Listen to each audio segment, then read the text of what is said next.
Et bonjour à toutes et à tous, bienvenue sur la chaîne Easy Prono en ce 11 juillet 2016, lendemain de finale de l'Euro 2016. Je tiens tout d'abord à féliciter les Portugais, voilà, vainqueurs un peu chanceux de ce tournoi, et les Français qui nous ont fait réellement vibrer et rêver pour cet Euro. Nous verrons la désillusion française à travers le slogan, enfin à travers l'accroche « Dominer n'est pas gagner ». Donc les stats du match, donc 9 tirs cadrés côté portugais, 18 côté français et 7 cadrés côté français contre 5 côté portugais. En termes de possession de balle, c'est du 53% pour les bleus. Donc une domination insuffisante, deux fois plus de tirs côté français. Les bleus ont cruellement manqué de chance à l'inverse des portugais, et cela depuis le début de la compétition.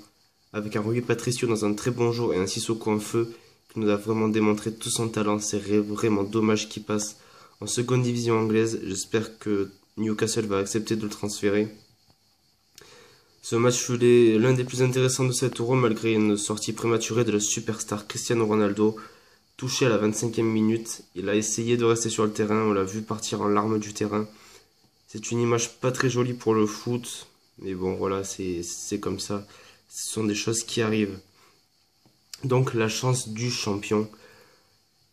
Cette nouvelle formule version Euro 2016 avec trois équipes qui passent par groupe. Voilà, le Portugal qui a terminé 3e de son groupe, voilà, qui est passé. Et voilà, on connaît la suite. Je ne sais pas si cette formule va être conservée, mais je pense que pour des histoires de gros sous, l'UEFA va garder cette formule. Donc cela n'enlève en aucun cas le mérite des Portugais dans cet Euro, mais ce parcours atypique restera très certainement dans l'histoire de la compétition, voire du football, pour très longtemps.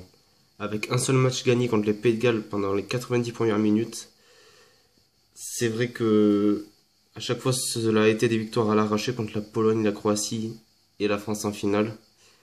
Mais bon, pour être champion, il faut avoir de la chance, et c'est ce qu'ont eu les Portugais. Alors, que manquait-il à cette équipe de France?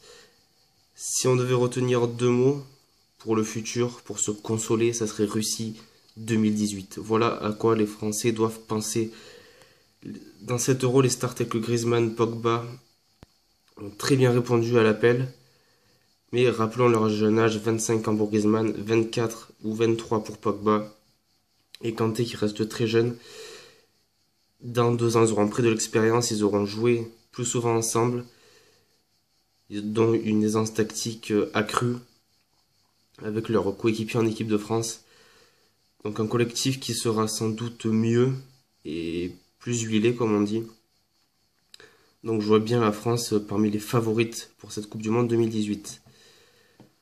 Donc on a également ressorti les distinctions individuelles. Donc le meilleur joueur de la compétition a été Antoine Griezmann, meilleur buteur avec 6 buts. Le meilleur jeune, Renato Sanchez. Donc je présentais ses qualités lors de ma première vidéo sur ma chaîne. Sur le pronostic France-Portugal, voilà, j'avais prédit une victoire de la France.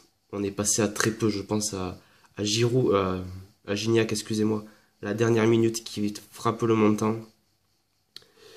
C'est vraiment dommage pour la France, et je tiens une nouvelle fois à féliciter les Portugais. Voilà, je sais que la communauté portugaise est bien présente en France. Voilà, donc je leur fais un petit salut, et je souhaite consoler tous les Français qui sont extrêmement déçus, j'imagine. Moi le premier.